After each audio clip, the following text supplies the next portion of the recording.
Tá dando uma microfonia aí.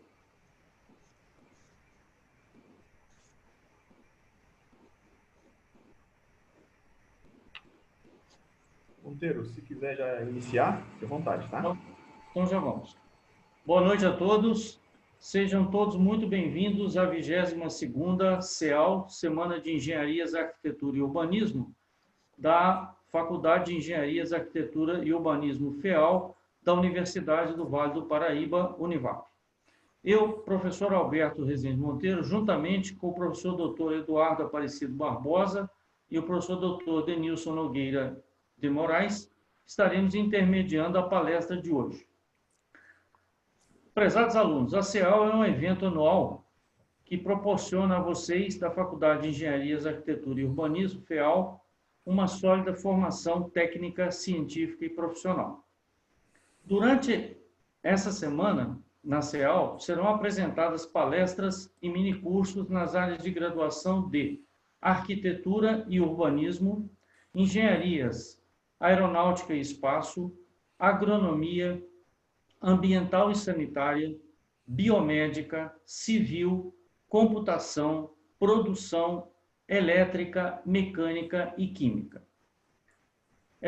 A gente gostaria de deixar uma orientação para vocês, alunos, que poderão fazer perguntas via o chat ao longo da palestra do professor Alberto Drescher Weber ou ao final. E o professor Denilson estará coordenando e intermediando as perguntas de vocês, ok? Está conosco nessa noite o professor Dr. Alberto Drescher Weber, professor adjunto do Departamento de Engenharia Ambiental da Universidade Federal de Rondônia, em Porto Velho, Rondônia, que irá proferir a palestra, conforme aparece aí para todos, novas tendências no tratamento de efluentes líquidos, como garantir sustentabilidade para as gerações futuras. Professor Dr. Alberto, em nome da direção da FEAL, da coordenação da SEAL e com imensa satisfação, agradeço a presença do senhor em nossa casa, desejando-lhe uma excelente palestra. Mas antes do senhor iniciar, gostaríamos de solicitar que apresentasse e conte um pouco para nós da sua vida profissional. Seja muito bem-vindo à SEAL, à FEAL e à Univap. Passo-lhe a palavra, professor. Boa noite, professor Alberto, Xará. Queria agradecer imensamente à Univap por estar favorecendo esse tipo de eventos, que com a pandemia a gente mudou muito a forma como trabalha. Em 90% dos casos teve muita dificuldade, mas algumas coisas melhoraram. Por exemplo, essa possibilidade hoje de fazer um evento estando em Ji-Paraná, no estado de Rondônia, e conversando com vocês aí da Univap, é uma coisa assim que a gente não pensava até então. Por exemplo, a engenharia ambiental, o departamento que eu estou hoje, a gente vai ter um evento, que é na quinta agora, que a gente vai estar com o professor Marco von Sperling. Então, está aproximando um pouco. Então, falar um pouquinho da minha trajetória, pegou um pouquinho de surpresa. Então, eu sou nascido em Ji-Paraná, Rondônia, e eu fiz graduação em engenharia ambiental pela Universidade Federal de Rondônia, fiz mestrado e doutorado na Universidade Federal do Rio de Janeiro, fiquei durante 6 anos no Rio, e durante esse período eu tive a oportunidade de fazer um período de sanduíche na Universidade do Porto. Trabalhei nesses 6 anos com tratamento de efluentes, focando principalmente em efluentes recalcitrantes. E nesse período de doutorado, eu tive o privilégio de conseguir passar no concurso da Universidade Federal de Rondônia em 2014. Atualmente já estou há 5 anos como docente. Então, é um pouco da minha trajetória aí. Sou filho de Rondônia, então fico muito feliz de ter voltado para o meu estado. Igual vocês têm um sentimento bom, vocês de São Paulo, que hoje a gente trabalha com parte ambiental no local que a gente nasceu. A gente cuida dos rios que a gente tomou banho de rio, então tem uma característica local muito inerente a nós.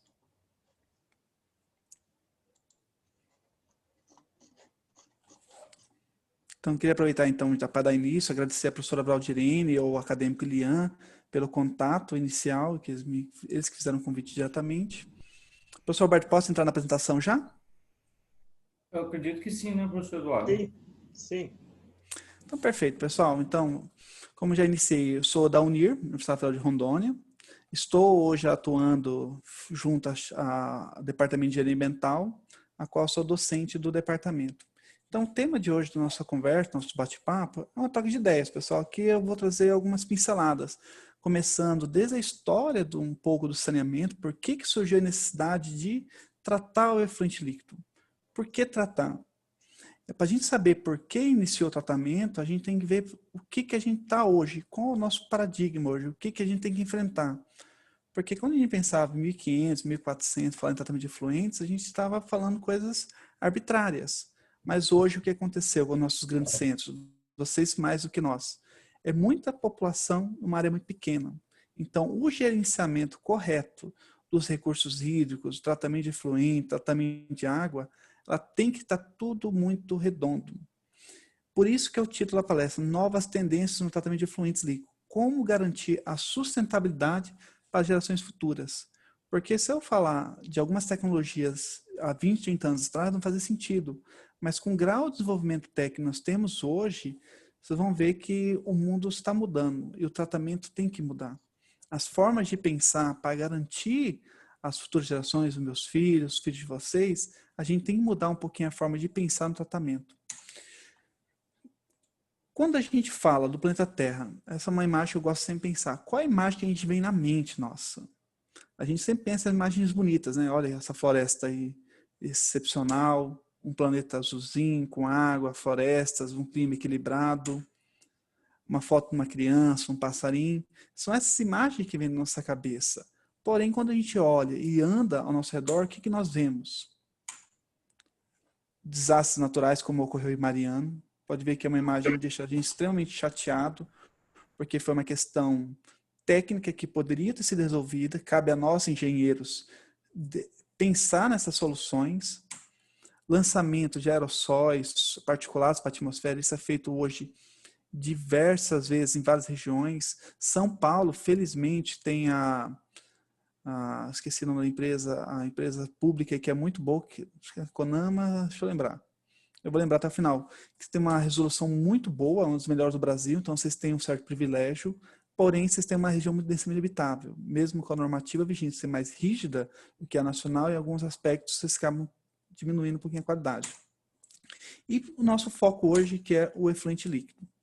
Então, essas imagens não foram tiradas do além, todas são imagens do Brasil. Então, lançamento de esgoto em corpos hídricos, e isso a gente consegue retratar no nosso dia a dia. Quando eu pego nosso ônibus para ir para a universidade, não sei se vocês têm essas imagens, mas normalmente a gente encontra. Então, qual a importância que a gente está dando para o meio ambiente de fato, acerca do tratamento de efluentes? Isso que é o que eu quero conversar um pouquinho com vocês hoje. Então, por que surgiu a necessidade de coleta e tratamento de efluentes? Porque a gente tem que pensar que as duas coisas estão tão importantes quanto a outra. Primeiro, tem que coletar. Não adianta a gente falar em tratamento antes de a gente coletar. Porque só pelo fato de tirar esse efluente e lançar para uma região mais distante, já é benéfica. Logo, não é ideal, é benéfica. Então, quando a gente vê essas imagens aqui, olha, dá para ter qualidade de vida dessa população com essas imagens? Com certeza não. Então, a primeira coisa a gente tem que pensar é em resolver essas soluções. Não adianta falar de tecnologias avançadas de tratamento de efluentes se a gente não resolver o básico, que é canalizar essa rede de esgoto, não misturar esgoto doméstico com águas de corpos hídricos. Com essas imagens, fiquem simples entender por que é importante a coleta. Por exemplo, não adianta eu não coletar e a população fica diretamente relacionada a ela. Além dos aspectos organolépticos, olha que cor feia, o odor característicos, tem o quê? Esses contatos do esgoto, principalmente com as crianças, que a diarreia, a gente fala muito nessa pandemia do coronavírus, que é uma coisa péssima, quem teve na família viu que beleza é, mas a gente pensar que algumas coisas simples já deveriam ter sido solucionadas pela humanidade.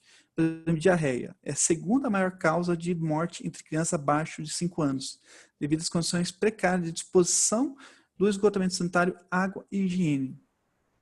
Pensa em 2020, falar em diarreia de crianças é uma coisa inconcebível, mas a gente encontra isso. O Brasil hoje está um pouco melhor, mas ainda tem muitos casos. E morre no mundo 210 mil crianças por falta de saneamento básico. Então, isso é muito grave. Então, por isso que é importante iniciar essas ideias. Nessa temática, inicialmente, pensou em apenas retirar os esgotos dos centros urbanos. E a gente vê nas imagens que até hoje isso não é feito no Brasil. Roma já fazia isso há 600 a.C., em Nippur, na Índia. E na Babilônia, 3.750 a.C. Olha que lindas essas galerias. Elas eram tanto para águas pluviais, mas para esgotos também. E funcionavam. Diminuiu muito a taxa de mortalidade nos centros.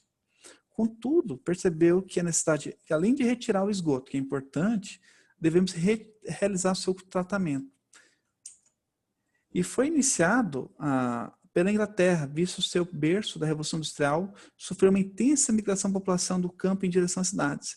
Então, quando ele verificou que a população aumentou numa área muito pequena, ficou fora de controle. Se não tivesse realizado medidas de tratamento do efluente, teria ocorrido coisas impressionantes. Por exemplo, em 1822 foi feita a despoluição do rio Tâmisa. Então, pode ver que tem vários fatos históricos. Por exemplo, em 1800 está falando de despoluir. Até hoje, alguns corpos hídricos no Brasil estão poluídos. E isso não é diferente de São Paulo, Rondônia. Rondônia, a gente tem corpos hídricos que estão contaminados, onde há levinos, peixes, tem a sobrevida mínima ali dentro. E no Brasil, o Brasil, infelizmente, a gente demora um pouquinho mais, e felizmente tem muito campo de trabalho para nós, engenheiros ambientais. No Brasil se iniciou por volta da década de 70 esse movimento de tratamento. Especificamente em 1933, os primeiros estudos devido à contaminação do rio Tietê.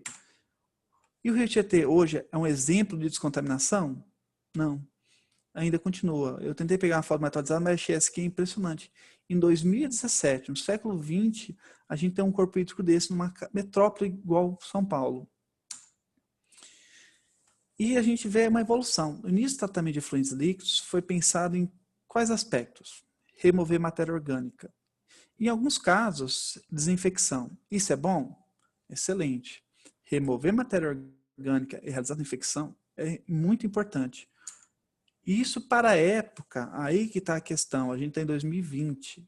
Quando eu vejo alguns sistemas de tratamento de efluente pensando somente em matéria orgânica, deixa eu tentar pegar uma canetinha aqui, fica fácil mostrar, ponteiro. Quando eu falo apenas de matéria orgânica e desinfecção, é um tratamento que está obsoleto. São tratamentos que foi pensado há 50 anos atrás. Então, para a época era muito bom. O que as pessoas hoje confundem é isso. Pegam literaturas muito antigas e tentam aplicar para hoje. Porém, isso é suficiente? Não é suficiente. A gente percebe isso. E hoje isso mudou? Em 2020 mudou? Não sei na região de vocês, aqui não mudou. E quando eu morei no Rio, a situação era bem caótica em relação a isso. Então, são regiões densamente habitáveis, consideradas ricas perante a realidade brasileira, e isso não muda. Não mudou ainda. E no Brasil, no mundo, isso não é diferente. Tirando a Europa e parte dos Estados Unidos também é um exemplo. A maioria das regiões, México, a África, são tão complicadas a situação como a nossa. Então, após verificar que remover a matéria orgânica e desinfecção não é suficiente, por que isso? Olha esse corpo hídrico. O que ele tem? Eutrofização. Por que tem eutrofização? Por que gerou a mortandade desses peixes? Devido ao excesso de nutrientes. Então, tudo é uma evolução. A gente primeiro tirou o esgoto das cidades. Segundo momento, começou a remover matéria orgânica. Terceiro momento foi a cloração do esgoto. Então, tudo foi um momento. E o momento que nós estamos hoje é eliminar esse tipo de imagens que a gente vê no dia a dia nosso. E começar a desenvolver os primeiros sistemas de tratamento de esgoto para remover nutrientes, nitrogênio e fósforo. E por que eu falo sistema? Nenhum processo de tratamento de esgoto envolve apenas uma etapa. Não existe uma canetinha mágica. Isso que a gente vai falar um pouquinho. Porém, somente matéria orgânica, patógenos, nutrientes são os únicos poluentes? Não. O que nós temos disso? Temos diversos outros. Vamos falar alguns agora. Desses novos poluentes, por que eu falo novos? Não são novos. Deixa eu só perguntar para vocês que estão aqui. Todos vão elencar uma lista de poluentes que temos hoje no nosso dia a dia. E são tratados? Por exemplo, pesticidas. Hoje, felizmente, o estado de São Paulo, nessa parte, ela é muito evoluída.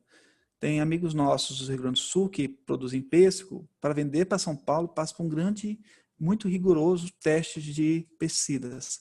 Porém, a gente fala isso na fruta, mas muitas vezes, nesses grandes centros de produção, para onde vai esse pesticida? Para o corpo hídrico. Para onde vai o herbicida? Corpo hídrico. Para onde vão esses metais pesados de equipamentos? Hoje em dia melhorou um pouco, tudo isso evoluiu, mas ainda temos muito problema. Fármacos, que a gente não fala tanto. Hormônios, antibióticos. Em geral, um bom medicamento, o professor pode me ajudar aí, que é químico, 50% de uma anticoncepcional, ele vai para a urina. Boa parte do antibiótico que você toma vai para a urina. E para onde vai esses efluentes? Tudo para os nossos corpos hídricos. Para a estação de tratamento de esgoto, quando tem, isso é bom. E depois cabe nos corpos hídricos. Um exemplo são os porcos. Por exemplo, a criação de porcos, para evitar hoje qualquer doença nesse tipo de criação, que é uma criação densa, de alto ganho, de alto rendimento, eles dão remédios com prevenção. Esses efluentes são ricos em hormônios e antibióticos. Drogas também é um poluente importante, porque a gente não sabe o efeito desses produtos na água consumida por crianças. A gente não sabe. Há muita coisa a ser estudada, mas a gente não tem certeza científica. Se tem certeza, a gente tem que remover esse tipo de coisa. Teve feito uma análise em Portugal, além dessa que eu estou na imagem, foi encontrado mais de 400 micropoluentes no esgoto de Portugal. E quando eu analiso o esgoto, igual está sendo feito com o coronavírus, eu consigo entender como está a especificidade de uso de determinadas substâncias, tanto lícitas como ilícitas. Ao analisar o esgoto de Portugal, verificou que Lisboa tinha um alto consumo de maconha através do esgoto. Então, o esgoto ele é um reflexo de tudo. Então, a gente tem que tratar ele de fato. Não brincar de tratar esgoto. Essa é a grande dificuldade. Mostrar para os nossos gestores, mostrar para os nossos alunos, mostrar para os nossos colegas a importância de tratar o efluente. E diversos outros produtos químicos. Quantos produtos a gente manuseia no dia a dia? Pasta de dente, sabão em pó, tudo isso é para o nosso esgoto e tem que ser tratados. Então, pode ver que a gente tem pesticidas, temos herbicidas, fármacos, drogas, tem produção orgânica, inorgânico, tem metais. Então, tem uma cadeia de produtos que devem ser removidos. Está completamente entendido os efeitos desses poluentes no meio ambiente e na saúde pública? Não está entendido. Se a gente perguntar qual é o efeito da cannabis, a gente sabe que tem coisas positivas, mas sabemos que tem mais 99 substâncias ali que não está totalmente entendida. Então, a gente tem que entender completamente esses produtos. Muito sim, mas ainda está no processo de entender muito sobre isso. E não é fácil, porque quando a gente fala do ser humano, diferente de trabalhar com teste de toxicidade com a Daphnia, que você pode ter o luxo de matar metade daquela população, com o ser humano não. Que a gente sabe o efeito hoje, mas não sabemos o efeito crônico daquela substância. Como vai responder nossos filhos? Por exemplo, a taxa de fertilidade hoje aumentou, diminuiu, por que isso? Algumas respostas podem ser devido à idade, que as pessoas demoram mais para ter filhos, mas tem várias outras coisas que a gente não entende completamente. E as informações nacionais hoje não são as melhores. Por exemplo, não sei se vocês têm aí no Univap um equipamento para medir metais pesados, para medir fármacos, medir pesticida. Esses equipamentos são extremamente caros de tê-los e de mantê-los. Na minha realidade aqui da Universidade Federal de Rondônia, nós não temos esses equipamentos. E possivelmente nos próximos 5 anos nós não vamos ter. Por quê? Não adianta eu comprar hoje. É manter aquele equipamento. Então isso acaba diminuindo a quantidade de informações geradas. Por exemplo, quando a gente fala em agrotóxico. A gente sabe beber no agrotóxico? Foi feita uma pesquisa aqui no CISAG, 2014, 2017. Olha a quantidade de substâncias que a gente está consumindo. Eu moro aqui, ó. Para quem não conhece Rondônia, eu moro aqui na cidade de Paraná, no qual dou aula. Aqui foi encontrado o agrotóxico, que é uma região, mais de 50 municípios é floresta e tem agrotóxico. Se a gente olha Mato Grosso do Sul, São Paulo e outros estados aqui da região sudeste, vocês podem ver que o número de agrotóxicos foi mais de 27 estados. Então, testou 27, encontrou os 27 aqui na água. Então, o que está acontecendo? A gente está ingerindo esses agrotóxicos. Por isso que a gente fala, às vezes, de reduzir agrotóxicos no campo, não é porque a gente não quer atrapalhar a vida do campo. A gente não quer que ela venha até nós, porque vem agrotóxicos para nós. E os atuais sistemas de tratamento de água, Tá aqui, desculpa, pessoal, estou bem errando aqui. De São Paulo, removem esses poluentes? Eu olhei lá no site da Fabesp e usei o exemplo de Cotia, infelizmente não. Se chegar fármaco na estação da Sabesp, na água do corpo hídrico, nessa aqui que eu peguei como referência, não vai tratar. Ou seja, o herbicida, o pesticida, o fármaco, o metal pesado pode ser que fique retido, mas essas substâncias dissolvidas, elas vão para o consumo. Isso é muito preocupante. Muito preocupante mesmo. Não sei se vocês têm noção da preocupação em relação a isso. Por exemplo, a minha criança de 3 meses de idade, 6 meses de idade, 1 ano de idade, tomando água com anticoncepcional. Qual vai ser feito para aquela criança? Nós não sabemos. Isso gera medo mesmo. Diante do que vemos, há como solucionar isso? Sim. É simples? Não é simples. É muito fácil, muito confortável eu falar que seria simples. Não é. Não é simples, não é barato. Isso é oneroso, vai ter que mudar o patamar. Hoje a gente fala em centavos para tratamento, para tratar lixo efluente, vai falar em dezenas de reais. Por exemplo, não é bem o motivo da palestra. Por que a Europa hoje não fala tanto em aterros industriais? É porque eles são ambientalmente corretos, eles são gente boa? Não, porque é caro. Eles verificam que é muito melhor reciclar, fazer compostagem, queimar o resíduo do que enterrar. Isso a gente tem que ver. Por que hoje a Angra 3 não está construída? Porque vê que não vale a pena. A gente está entrando 1, 2, a Angra 3 está parada sem terminar. Porque não vale a pena mais hoje. Mas quando a gente vê uma criança recém-nascida ter um futuro pela frente, o custo é justificável. Isso é a mensagem que tem que tentar passar para os nossos gestores. Não vamos brincar nesse caminho, porque o efluente que a gente deixa de tratar, em algum momento vai vir na nossa torneira. Isso não é para mim, não é para você, é para todos. Então, vamos falar um pouquinho dos métodos de tratamento. Eu vou começar dos mais simples, vai chegar a alguns mais complexos. Não que seja complicado. Tudo é muito simples hoje. Vocês veem que a informação, vocês estão fazendo graduação em engenharia ambiental e sanitária, e deve ter outros alunos, tudo é muito simples depois que você aprende. Nada é complicado, nada é difícil. Então, os métodos de tratamento são conforme o efluente e onde será realizado o lançamento. Isso que é importante entender como engenheiro. Porque tem uma visão nossa que tem que ser ambiental e uma visão que tem que ser de engenharia. Se eu lançar meu efluente em um determinado local, é diferente de lançar do outro. A qualidade muda. Por exemplo, se eu quiser fazer uma fértil irrigação numa plantação, de uma cultura que vai ter consumo in natura, ou seja, vai retirar do campo, vai gerar na mesa. Qual a qualidade desse efluente para fazer a fértil irrigação? Extremamente elevada. Muitas vezes proibitivas. Porém, para lançar no corpo hídrico, para lançar numa represa, as características variam. Onde vai ser mais restritivo? Na fertirrigação. E menos restritivo no corpo hídrico. Mas mesmo assim, aqueles poluentes têm que estar abaixo dos limites de emissão. Que hoje o Brasil, quando a gente fala em nitrogênio, que eu vou falar um pouco a mais, a gente não é exemplo. A Europa fala de 2 ppm de nitrogênio por litro. A gente fala em 20 mg de amônia por litro. Então, a nossa normativa ela é muito frágil ainda. Ela tem que ser mais robusta, mais dura. Por quê? Porque precisa. Se a gente não consegue remover em 2020 nitrogênio amoniacal, a gente não está removendo nada de fármacos, pesticidas. A gente tem que ser mais restritivo. Então, o que eu quero remover? Primeira pergunta a gente tem que se fazer. Eu vou primeiro caracterizar meu efluente, caracterizei lá o que tem a mais, o que está acima da norma. Então, isso é a primeira pergunta como engenheiro a gente tem que fazer. Tem matéria orgânica biodegradável? Tem. Se for matéria orgânica biodegradável, pode ter sistema simples de tratamento. A lagoa de estabilização que o Sperling é fã, o Jordão gosta, várias pessoas assim, relevantes gostam, porque é uma tecnologia extremamente simples. Mas para que ela serve? Remover matéria orgânica biodegradável.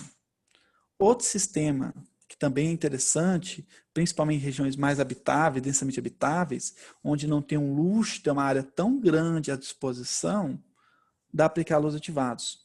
Mas para que ele serve? Remoção de matéria orgânica biodegradável. Aqui remove fármaco? Pobremente. Remove metal? Pobremente. Remove sempre um pouquinho. Lagoa de estabilização, falando especificamente dela, para não entrar muito nas demais. O tempo de detenção hidráulica, vocês não sei se já estudaram o sistema de tratamento de esgoto, é extremamente elevado. Ou seja, o esgoto que entra aqui, de 15 a 45 dias, fica permanecido no sistema. Por isso que é tão grande. A remoção de DBO é excelente, 70 a 90. Nitrogênio de 30 a 50, remoção baixa. Fósforo de 20 a 60. Coliformes, 99%. E custo baixo para implantação, operação e manutenção. Alguns anos atrás, a gente recém-formado, a gente é muito empolgado. Eu sempre odiei esse tipo de sistema. Porém, quando a gente conversa com pessoas, gestoras antigas, de maior tempo, maior experiência que nós, eles falam, olha, em não ter nada é melhor ter isso, porque isso aqui dá muito baixo manutenção. Se a gente só pegar e comparar com loads ativados, outras tecnologias, isso aqui é um sonho para um operador. Um operador toca um sistema desse. Já os outros sistemas, vocês vão ver que não é tão simples assim a operação. Porém, remove mal nitrogênio, remove mal fósforo, remove bem até coliformes. Pela eficiência e o custo, é o mais utilizado no Brasil hoje. Hoje o ASV está quase empatando, mas ainda é o mais utilizado. Los ativados. Apresenta o tempo de detenção de 4 a 36 horas, ou seja, a gente saiu de 15 a 45 dias para horas. É muito interessante isso quando a gente fala no grande centro, igual vocês estão em São José dos Campos. Vocês vão ver que é muito rápido. Remoção de DBO, boa também, de 80 a 95. Nitrogênio de 40 a 85. Fósforo de 10 a 30. E coliforme de 60 a 95. Pela eficiência da nitrificação, que é a passagem do nitrogênio amoniacal para nitrito ou nitrato, e na remoção hematórica vem crescendo o seu uso no Brasil. Mas hoje ainda ela perde para o ASB. Funciona bem? Funciona muito bem. Eu gosto muito dos ativados. Mas ele tem muitos problemas de operação. Tem o lodo que é produzido, que tem que descartar. E esse lodo, agora vai mudar um pouquinho a resolução, ele era muito difícil de lançar ele, de utilizar ele, porque a norma era muito restritiva. Basicamente era para aterro. E esse lodo hoje já está se trabalhando bem, porque ele é um insumo orgânico rico em nutrientes. Então, algumas culturas é interessante aplicar. Só para vocês relembrarem, ou lembrar, ou aprender o que é um lodo ativado, só para a gente entrar nos próximos. O que ele é?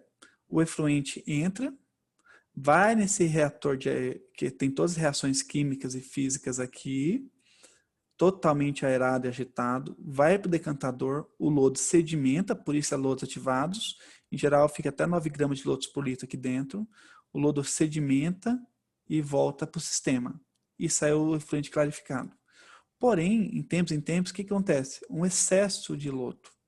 Por isso que às vezes as pessoas não gostam tanto dessa tecnologia, porque é muito ar, é disposição do lodo, então eles preferem outras tecnologias que eu vou falar mais à frente. Esses processos são ruins? Não são. Por isso eu quis deixar um escalonamento, mas eles têm sua finalidade. Qual é a finalidade deles? Remoção de matéria orgânica. E pobre em nutrientes, mas remove alguma coisinha. Então eles são muito bons, são muito bons, são bons processos de tratamento de esgoto domésticos. Quando a gente vai para a indústria,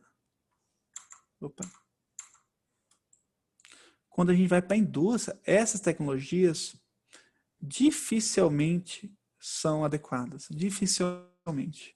Eu não sei em São Paulo, mas em Rondônia, eles gostam de usar muito essa tecnologia aqui, pelo baixo custo, para efluentes industriais. E não funcionam. Mas são aplicados. São bons, em detrimento da nossa realidade.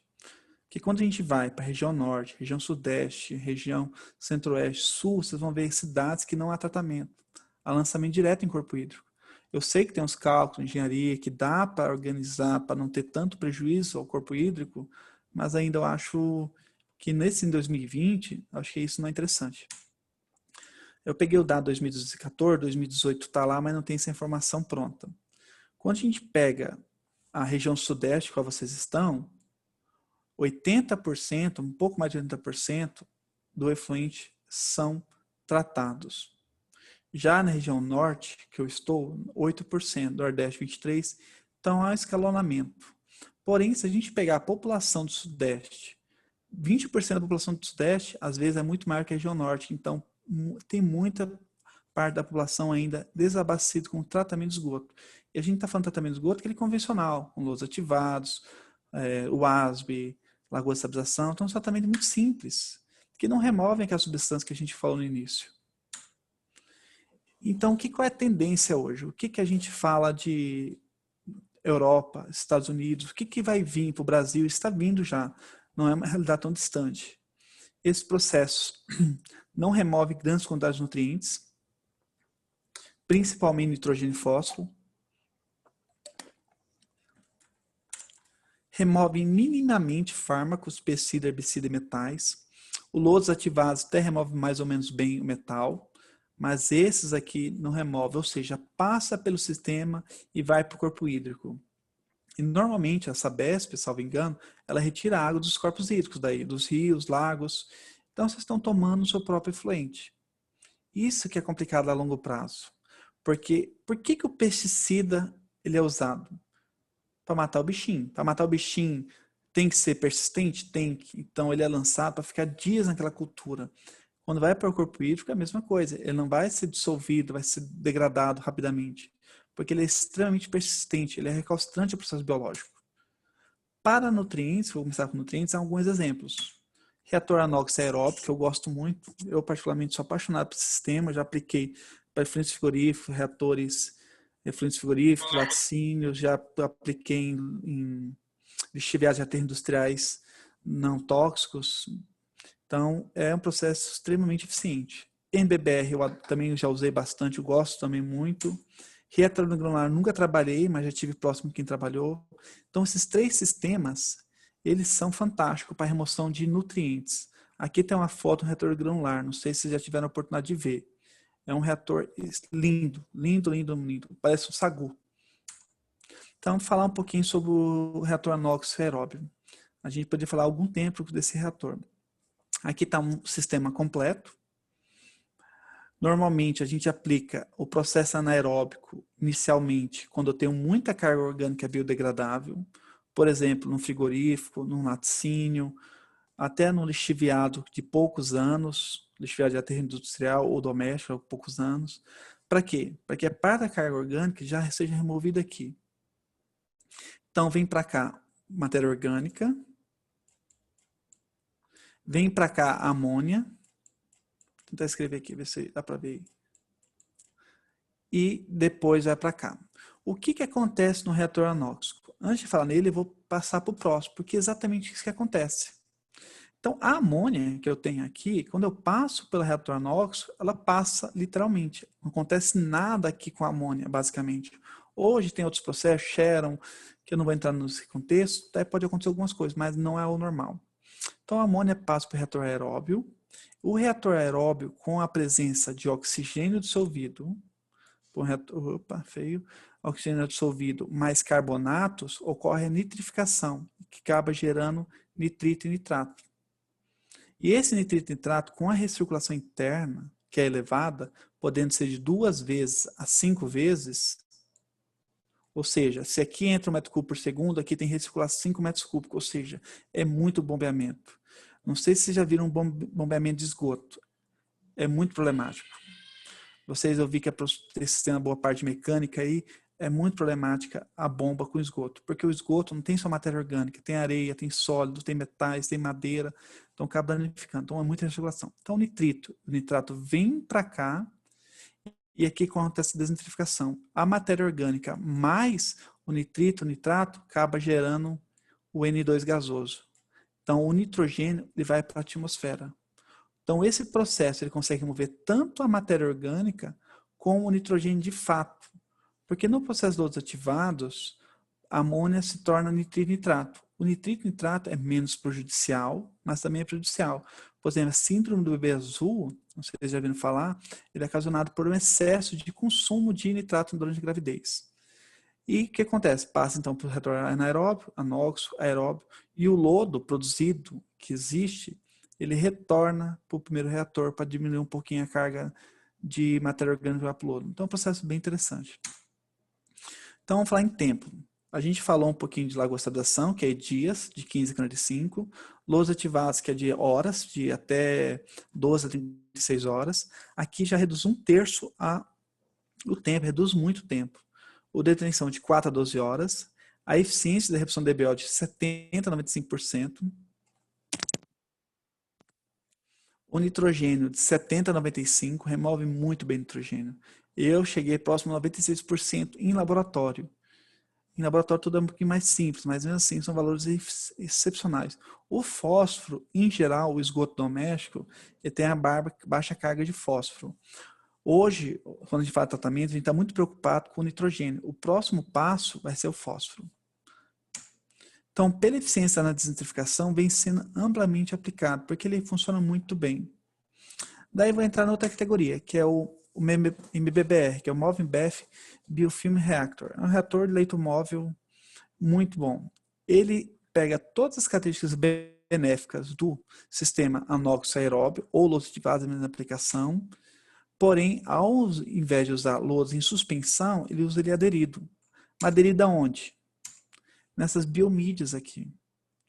Não sei se já tiveram a oportunidade de ver um reator desse. É lindo de ver, é organizado. Vou ter uma foto a seguir. Então, ao invés de o lodo ficar suspenso, ele fica aderido. E o que acontece? Como ele fica aderido, não há um excesso de produção de lodo. Olha, aqui novinho, depois ele é aderido. Pode ver que ele é bem interessante. Gera biofilme. E o que muda em relação ao tradicional reator anóxico aeróbio? O que acontece? Aqui é o sistema que a gente viu antes, anóxico aeróbio. Quando eu adiciono a biomídia dentro dos reatores, sem mudar nada praticamente, às vezes o máximo que eu coloco é uma telinha aqui para não vir a biomídia na bomba, eu consigo eliminar o decantador secundário e eu elimino a recirculação. E o lodo produzido é praticamente nulo. Então, por isso que ele é amplamente aplicado hoje em dia em MBBR. Antigamente, as biomídias eram muito caras. Hoje em dia, tem empresas nacionais que fabricam. Eu até peguei uma amostra de uma empresa nacional para testar. Com a pandemia, a gente deu uma paralisada, esperando retornar para voltar para o laboratório. Aqui é um reator de MBBR para tratar de esgoto doméstico. Olha que interessante. Olha a visão diferente que tem de tratamento. É uma visão industrial. Porque hoje o esgoto, já há algum tempo está sendo pensado, o esgoto não como resíduo, mas como insumo. Hoje, você vai comprar um nutriente, você tem que importar. Você tem que recuperar um solo com matéria orgânica, você tem que comprar. Então, aqui no nosso esgoto, tem muita coisa interessante que deve ser aplicada. Esse processo é fantástico. Comparando com los ativados, você consegue, de uma hora para outra, transformar os los ativados em um reator MBBR. Basta inserir a biomídia e melhorar a hidrodinâmica do reator. E o tempo de detenção dele é similar que a gente viu lá no anóxico, de 4 a 12. A DBO é similar, a remoção de nitrogênio é similar, a remoção de fósforo é similar. Em geral, são ligeiramente melhor que o reator anóxico aeróbio. Mas por que ele é tão interessante? Evita o lodo. O lodo, numa estação de tratamento de escala de metros cúbicos por segundo, ajuda demais no processo de operação do reator. É muito diferente a operação. E o reator granular? Esse reator talvez seja o próximo modal de tratamento nos próximos anos. Ele ainda está numa escala ainda de desenvolvimento. Eu tive uma amiga que fez doutorado nessa área, ela sofreu muito, porque é um reator que demora meses para criar o grânulo e um dia para o outro morre. Não morre, se perde. E demora mais meses. Então, é um sistema ainda que tem que entender um pouquinho. Tem o professor João Bassim, da Federal do Rio de Janeiro, que ele é o especialista no Brasil nessa área. É um cara excepcional. Então, o que é o reator granular? Ele tem 3 etapas. O enchimento. Eu pego o meu efluente, encho num reator em escala de bancada, deixo um tempo enchendo, encheu, eu faço a reação. O que seria essa reação? Eu coloco a aeração e coloco um sistema para misturar ele. Sempre a hidrodinâmica é fundamental nos sistemas. Por isso que é importante vocês focarem em hidráulica nas disciplinas, que é hidráulica pura esse sistema, para analisar as zonas mortas, para ver que tudo é arredondadinho, a posição da aeração é importante, tudo é importante. Acontece a reação e acontece a sedimentação. E para ter um sucesso retangular, o segredo está na sedimentação. Ela não é de minutos, é de segundos. Então, o lodo que é criado aqui, ele é mais denso. Se você olhar a estrutura dele, que eu vou falar mais à frente, pode ver que ele é denso, ou seja, rapidamente, igual cair uma pedra no rio. Ela rapidamente sedimenta. Não é uma pedra, mas é um material menos denso, mas sedimenta muito rápido. E por que o reator granular é tão interessante? Em um único reator, eu vou ter um sistema aeróbio, anóxico e anaeróbio. Então, na zona mais externa do meu lodo, eu vou ter nitrificação, vou ter remoção de matéria orgânica. Na região mais interna, eu vou ter desnitrificação. E na zona anaeróbia, ainda posso remover mais ainda matéria orgânica e também fazer o processo de liberação da amônia de efluente. Então, é um processo assim, excepcional. Eu ainda não tive o prazer de operar ele. É muito interessante. Ele é lindo de ver. Aqui mostra uma foto, eu esqueci onde é, mas acho que é na Holanda, salvo engano. Olha que sistema lindo. Então, a visão do tratamento de efluentes não é aquela coisa bagunçada de uma estação de esgoto convencional. É uma indústria, uma empresa que trata disso com todo cuidado, para ver que tem pintura, grama cortada. É uma indústria. É uma indústria. E a vantagem desse sistema? TDAH, 4 a 12 horas, ADBO, 70 a 95%, nitrogênio, a mesma coisa, mas qual o diferencial dele em relação aos anteriores? Remoção de fósforo, remove muito bem fósforo. Aqui mostra uma escala laboratorial e é o mesmo sistema. Um reator de mistura, o tanque de aeração, então tudo é muito sistemático. Ainda está nessa escala ainda. Tem algumas empresas que fazem, mas ainda estamos aprendendo essa área. E é o próximo modal de tratamento.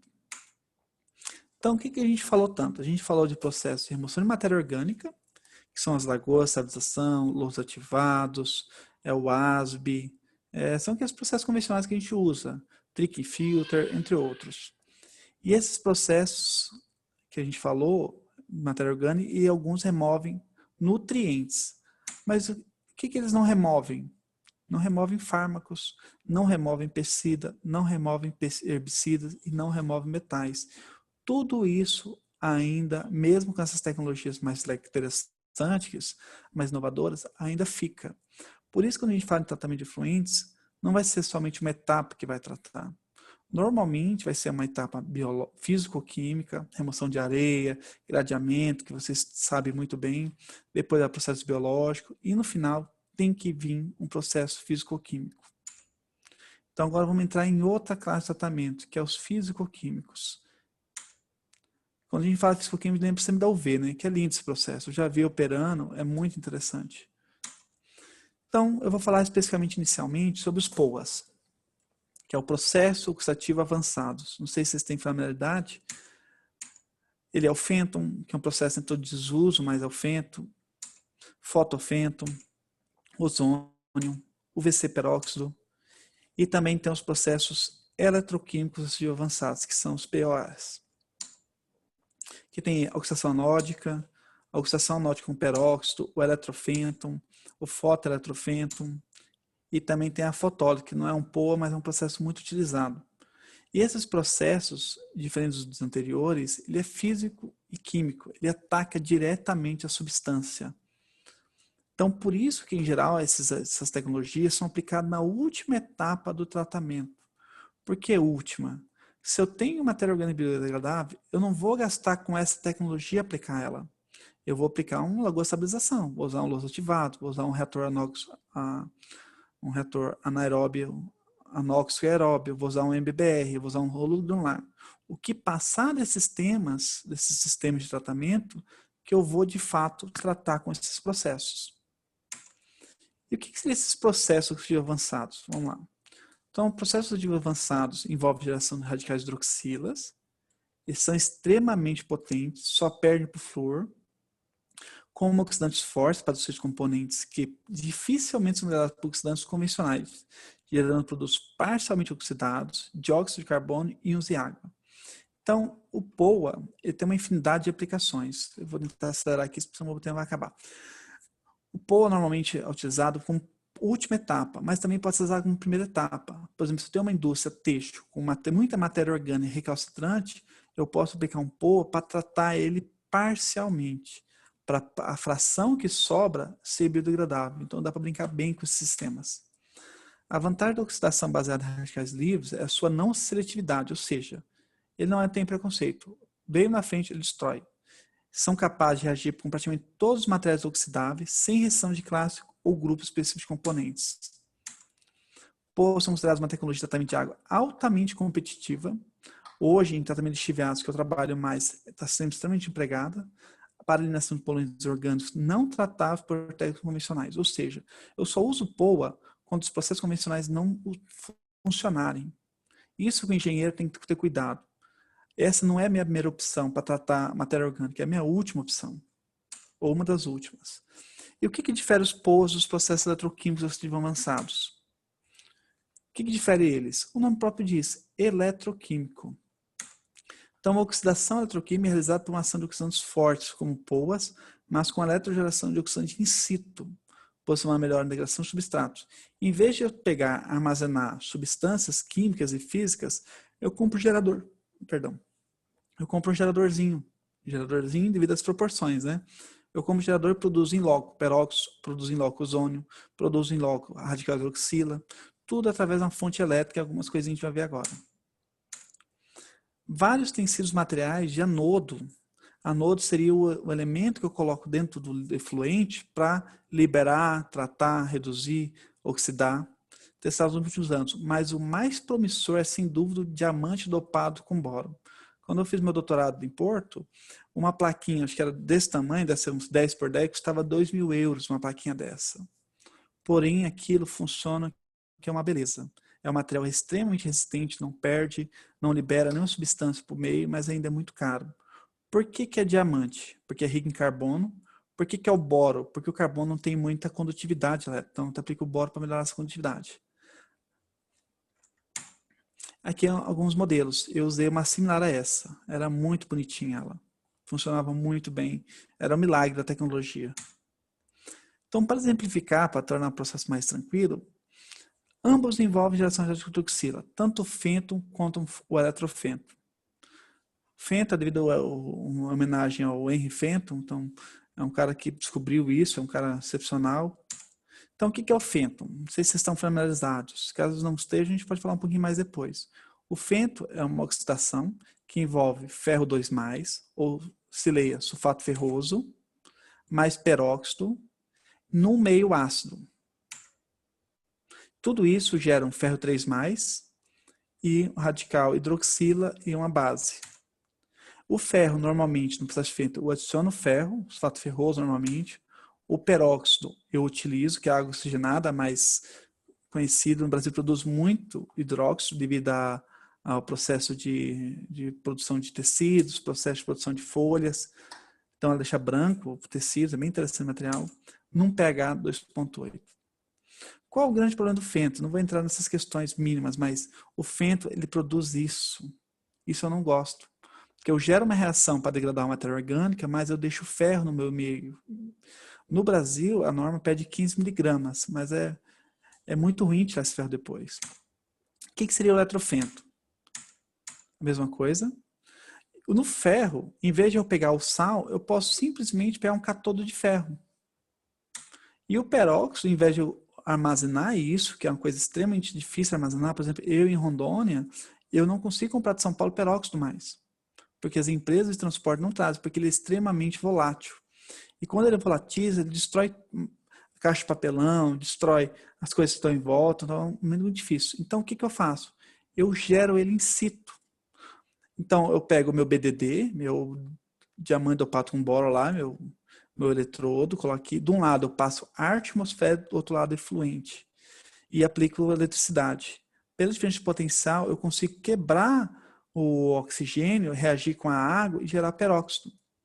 E o que é legal? Se eu preciso mais de peróxido, eu aumento a corrente. Ou aumento a voltagem, aumenta a potência em geral. Se eu precisar mais de ferro, aumento também. Então, eu consigo mais variabilizar o sistema. E hoje, o futuro é o quê?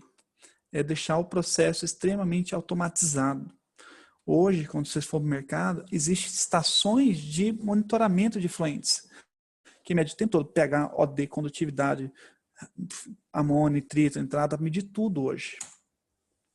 E também tudo em pH 2,8. Então, é muito ácida a solução. E tem o ozônio. O ozônio não é considerado um POA, mas é um processo fantástico pela facilidade.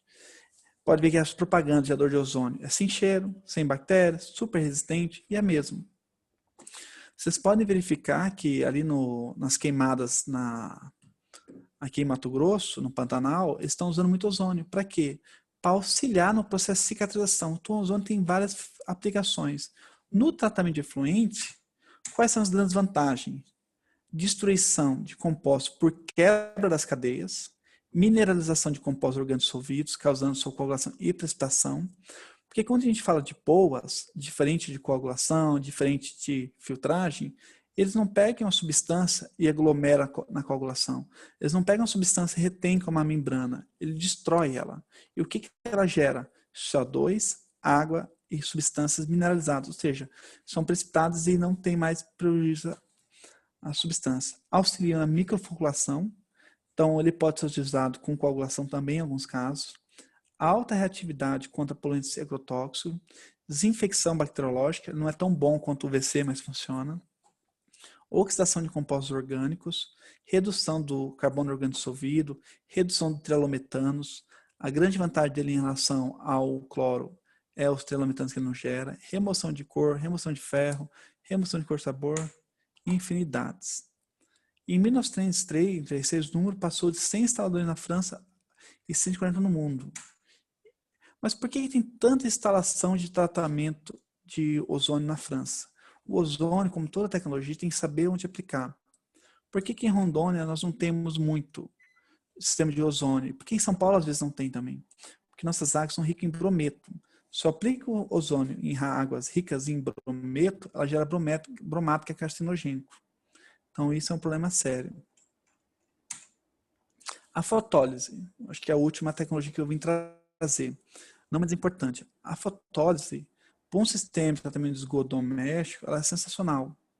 Porque ela trabalha na desinfecção, que é importante, de escala de importância, só para a gente rememorar, o que? Matéria orgânica, desinfecção, nutrientes, fármacos. Por que escala de importância?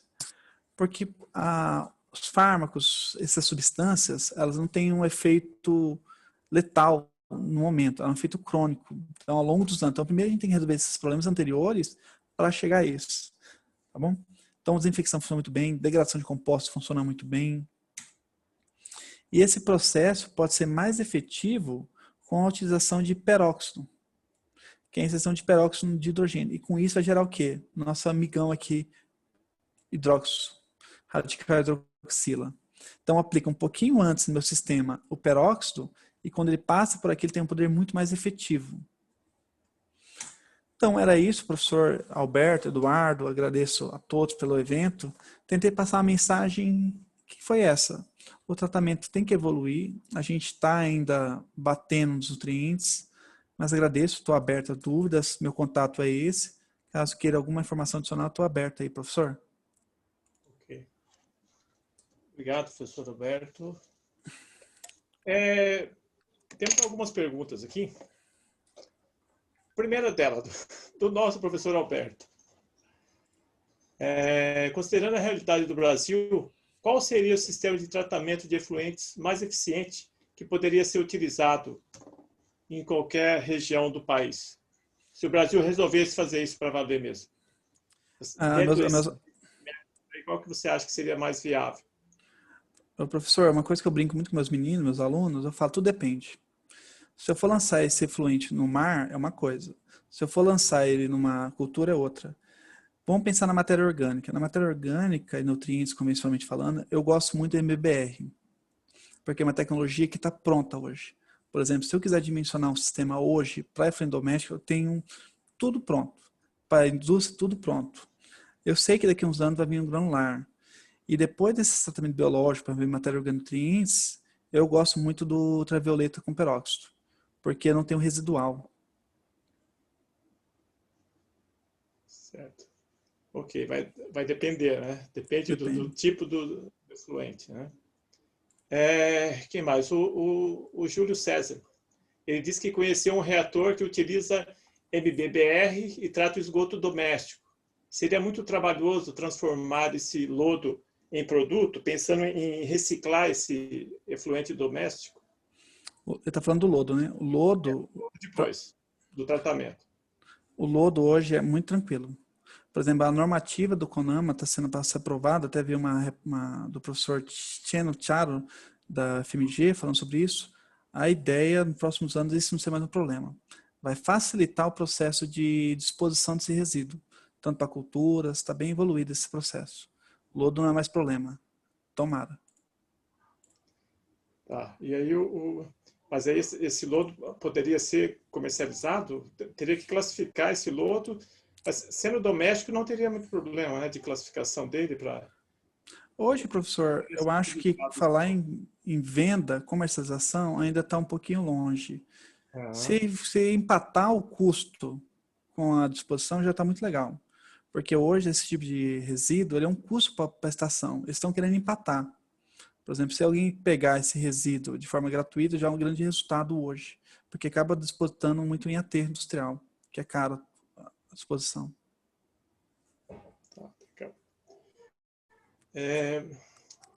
Tem aluno pedindo para disponibilizar essa apresentação?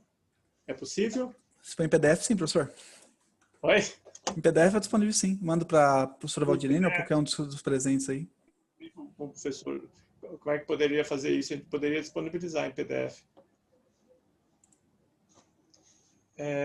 Levando em conta, é uma pergunta do Matheus de Freitas, levando em conta o investimento atual no Brasil de efluentes, tá? Em quanto tempo, se começasse hoje, aproximadamente o Brasil atingiria um nível satisfatório de tratamento de...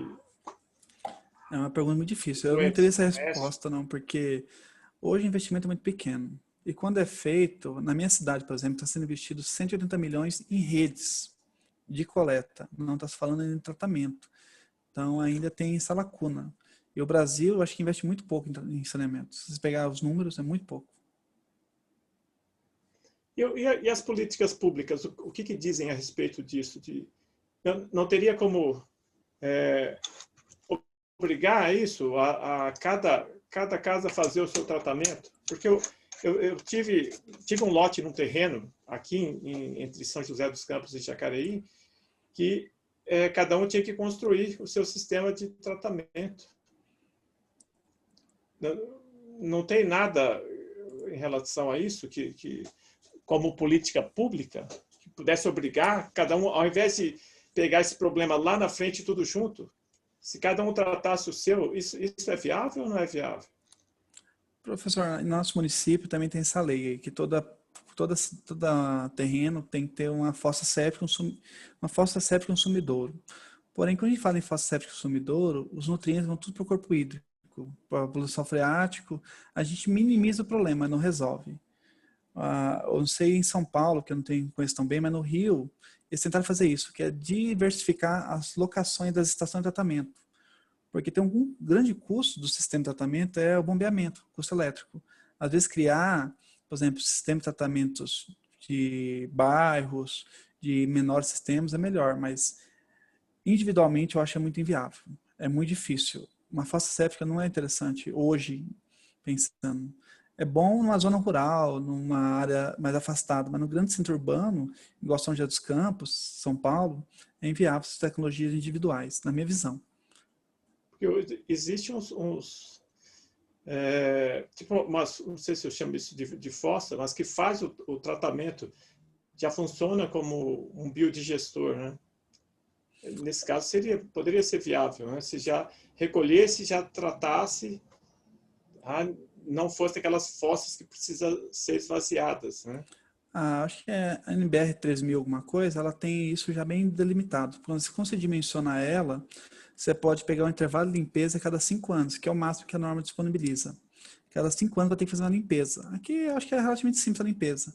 A questão é que esses processos removem, em geral, 80%, 90% da matéria orgânica. Os nutrientes vão tudo para o lençol freático. Individualizado, por exemplo, uma casa aqui, uma casa ali, uma casa lá, não tem problema. Mas uma cidade toda pensar nesse tipo de forma de tratamento é muito inicial. Entre não ter e ter isso, é melhor ter isso. Certo. Vamos ver aqui, mais perguntas. O professor pode fazer uma pergunta aqui mesmo, ao vivo? Aqui? Pode. O professor Alberto, é o seguinte, com relação à problemática que eu vejo do assentamento irregular. Hoje, 6% da população brasileira mora em assentamento irregular. Essas alternativas que foram apresentadas aí pelo senhor, eu vejo uma dificuldade muito grande em ser implementada num assentamento irregular. Por quê? Não se tem uma regularização fundiária. Estão em área de proteção ambiental. Então, assim, essa questão é uma população, nós estamos falando de 6%, talvez aí 12 milhões de habitantes brasileiros que moram nessa situação de miséria, que estão comendo bosta todo dia. Enquanto a gente está falando de uma tecnologia que não atende essas pessoas. Entendeu? Nós estamos colocando uma pessoa que mora numa periferia, não tem um Fusca, estão querendo dar para ele uma Ferrari. Você entendeu? Então, assim, qual seria a sua sugestão para a resolução dessa questão do esgoto, do tratamento no assentamento irregular, na favela, na periferia, no lugar onde moram os miseráveis? Porque as alternativas que foram colocadas aí são coisas para rico. Você entendeu? Então, professor José, né? José, o que acontece? A gente parte do mundo ideal. O mundo ideal seria fazer um sistema similar nas últimas imagens, mas se você observar, foi feita uma construção ao longo da palestra. Quando eu pego aquela imagem, deixa eu mostrar novamente elas aqui, rapidinho. Fica mais fácil a gente conversar. Deixa eu tentar, acho que aqui... Nós estão vendo aí agora, né? Opa, deixa eu voltar lá para o início. Senhor José, aqui ó. Primeira coisa, eu acho que a área que o senhor está falando é similar a essa, né? Seria isso, né, senhor José? Estou achando aí até sofisticado, com esse tubo, tem a diferença até legal, isso aí já tá bom. As favelas que eu morei aí foi pior que isso, aí tá bom. Tem esse tubo, a situação tá boa. Então, senhor José, assim, tem questões, uma coisa que eu não vou entrar muito nessa serão porque eu não sou especialista. Uma coisa que eu entendo é de aterro um pouquinho mais. Um lixão nunca vai virar um aterro. E um aterro rapidamente vira um lixão. Então, quando eu pego uma imagem como essa, para ela tornar ideal, primeira coisa, aqui é um corpo hídrico. Deixa eu pegar uma canetinha aqui que ajuda um pouquinho. Aqui, ó. Se aqui for um corpo hídrico, primeira coisa é reorganizar essa área. Eu sei que não é fácil. Com conjuntos habitacionais regulares já tem muito problema. Os irregulares é uma construção em cima da outra. Olha, lançamento de esgoto aqui, lançamento de esgoto aqui. É muito difícil, mas o que acontece? O Estado tem que intervir. Por exemplo, o Estado, de alguma forma, tem que mostrar uma realidade diferente para a população. Falar, olha, população, a gente vai construir novas casas em uma outra área. E é difícil, eu não vou saber dizer solucionar isso. Mas a situação não pode ficar. Não pode. Não importa o custo, não importa quem vai resolver, porque se a gente pega a qualidade de vida dessa população em relação à saúde, é extremamente precária. Porque basta um indivíduo ficar doente, toda essa comunidade vai ficar doente. O custo associado à não solução desse problema é extremamente complexa. Quando o senhor fala em assentamento, as crianças estão morrendo de diarreia, entendeu? É uma situação muito ainda ruim. Por isso eu comentei exatamente isso. Começa com o mais simples. O que é o mais simples? Remover da área próxima das pessoas. Remove. Como eu faço isso? É simples. Longe de ser simples. Eu não estou aqui, senhor José, para tentar mostrar caminhos para o efluente. A primeira coisa, o caminho nosso, é retirar esse esgoto da população. Porque não adianta eu falar em tratamento com fotólise, ozônio, fênton, se eu não remover esse esgoto, igual o senhor comentou. Que você morava lá numa área, acho que o senhor comentou favela, né?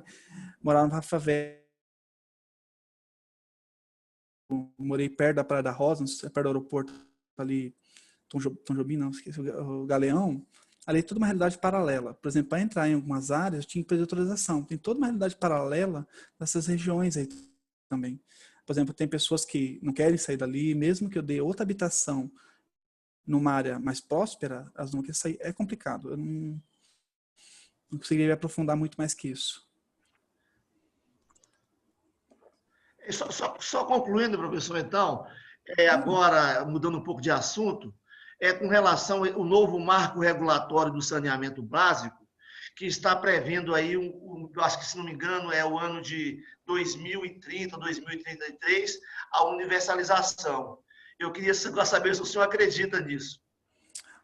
Um professor meu falava que se com lei, somente com a criação da lei, se resolvesse os problemas, todos os mundos teríamos uma moradia digna, uma casa digna. Então, infelizmente, ou igual dos aterros, que eu acompanhei mais. Eu acho que era 2010, que ia acabar com os aterros, 2014, não lembro a data. Só foi protelando. Na minha cidade foi ter aterro agora. Eu odeio aterro, mas das tecnologias possíveis, ela funciona até.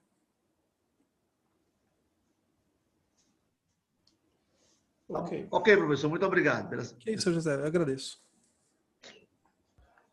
Bom, acho que produção de energia.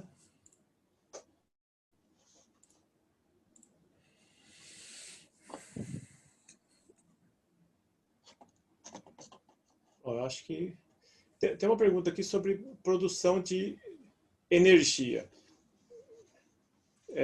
a partir do esgoto. Não sei se você poderia falar alguma coisa sobre. Então, o esgoto doméstico, quando eu aplico um processo anaeróbio, ele produz o metano. Quando eu aplico o reator WASB ou outras tecnologias de tratamento, ele funciona, dá para trabalhar bem. Hoje, quando a gente fala uma estação de tratamento de esgoto, trabalhar como uma indústria, é exatamente isso. Se você for entrar numa indústria, que eu tenho mais especificidade, uma empresa de frigorífico, lá nada se perde. E a mesma coisa, a gente tem que ter visão de um efluente. Se eu posso produzir metano com aquele efluente, eu tenho que fazer aquilo. Então, hoje é muito possível, sim, produzir energia através dos efluentes. Em geral, a agroindústria, eu acho que alguém perguntou alguma coisa de agroindústria, é mais viável de ponto de vista, mas, se eu não me engano, o professor Chen Charo, ele fala que acima de 100 mil habitantes, uma cidade, o potencial de aproveitamento de metano já é viável financeiramente. Então, a partir de uma população sim, 100 mil habitantes, se tiver, é viável financeiramente hoje. Bom, ok. Várias perguntas, eu acho que a gente tem que agradecer o professor Dr. Alberto Dresch por ter disponibilizado o seu tempo para passar um pouco do seu conhecimento. Então, agradecemos em nome da Univap, Universidade do Vale do Paraíba, as faculdades de Engenharia, Arquitetura e Urbanismo, que é quem está coordenando essa semana, E estamos aqui à disposição, tá? Esperamos manter esse contato e nos encontrar novamente em outras possibilidades. Muito obrigado, professor. Eu só tenho a agradecer também a oportunidade de eu estar aqui hoje. É muito bom estar falando com outra comunidade, outra vivência. Por exemplo, minha realidade é muito diferente. Quando tem algumas perguntas aí a gente não consegue responder a contento, porque é uma realidade diferente da minha. Se você perguntar de frigorífico, vou ter uma melhor solução, lá de cima vou ter uma melhor solução, piscicultura vou ter outra melhor solução, porque a gente trabalha outra. Aqui na nossa região, Rondônia, é muita agroindústria, frigorífico, laticínio, cortume, piscicultura, mas agradeço imensamente a participação aqui. Ok, acho que podemos encerrar, Boa noite, pessoal. Boa noite a todos que participaram. A gente vai disponibilizar para vocês os slides aí, o PDF, tá? Continuem prestigiando, tem várias palestras. O pessoal da Química, aí na quarta-feira tem uma palestra para nós, do bacharel, porque além dos engenheiros, nós temos também os bacharéis em Química, como eu, Então, aproveite essa semana o máximo possível, tá? Tem várias palestras boas, tá? Boa noite a todos, boa noite, professor. Obrigado, hein? Boa noite, professor. Satisfação em conhecê-lo. Xará. Xará. Boa noite, professor Alberto. Parabéns pela palestra. Muito obrigado pelo conhecimento passado para nós aí. E força aí nas pesquisas, para continuar desenvolvendo tecnologias que venham cada vez mais agregar valor aí para a nossa sociedade. Muito obrigado. Professor, muito obrigado. E a sua palestra agregou muito à minha matéria chamada Ciências do Ambiente, que eu ministro para os alunos de arquitetura e engenharias de modo geral, de forma que eu aprendi muito. Muito obrigado e uma satisfação muito grande conhecê-lo. Parabéns. Se o senhor estivesse aqui, bom retorno. Como o senhor está aí, bom descanso. Estou em casa aqui. Vou dar aula agora, às 7 horas ainda. Opa! Tchau, pessoal. Obrigadão. Tchau.